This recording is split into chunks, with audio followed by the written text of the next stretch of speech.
Hi అండి, welcome to Jyothi Royals. ఈరోజు video వచ్చేసి ఉప్మా దోశ ఎట్లా వేసుకోవాలో చూద్దాము.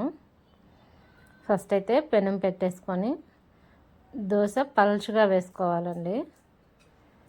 ఎంత పలుచగా వేసుకుంటే అంత బాగుంటుంది, ఎందుకంటే రెండో వైపు కాల్చం కాబట్టి పలుచగా వేసుకోవాలి. ఒకవేళ మందంగా వేసుకున్న పైన పిండంతా అట్ల కాడతో లాగేస్తే వచ్చేస్తుంది, పలుచగా వస్తుంది అన్నమాట. అప్పుడు పైన కొంచెం కారపొడి చల్లుకొని తినేదాన్ని బట్టి, కొబ్బరి కారం వేసినా కూడా చాలా బాగుంటుంది. ఇదైతే నల్ల కారం అన్నమాట, ధనియాల కారం. ఇది కూడా టేస్ట్ బాగుంటుంది. ఇంకా దీంట్లో నూనె వేసుకోవాలి, కావాలంటే నెయ్యి అయినా వేసుకోవచ్చు.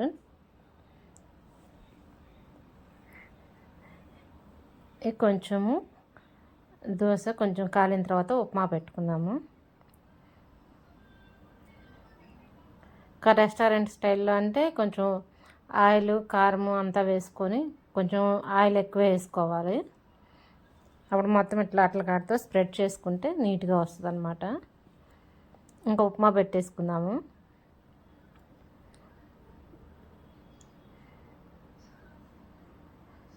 ఉప్మా తినని వాళ్ళకైనా నేనైతే గోధుమ రవ్వ సేమియా రెండు కలిపి చేశాను. ఆ ఉప్మా అయితే టేస్ట్ బాగుంటుందండి. ఇంకా వెజిటేబుల్స్ కూడా కొన్ని వేసాను.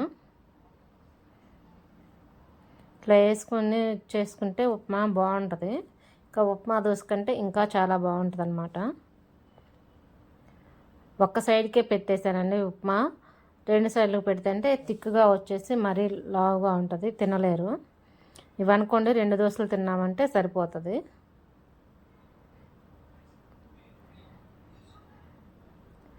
ఇంకా కొంచెము దోశ కాలిన తర్వాత మడత పెట్టేసుకొని రెండు వైపులా మళ్ళీ కొంచెం సేపు కాల్చుకుందాము. ఇంకొంచెం ఆయిల్ వేసుకొని కాల్చుకుందాము.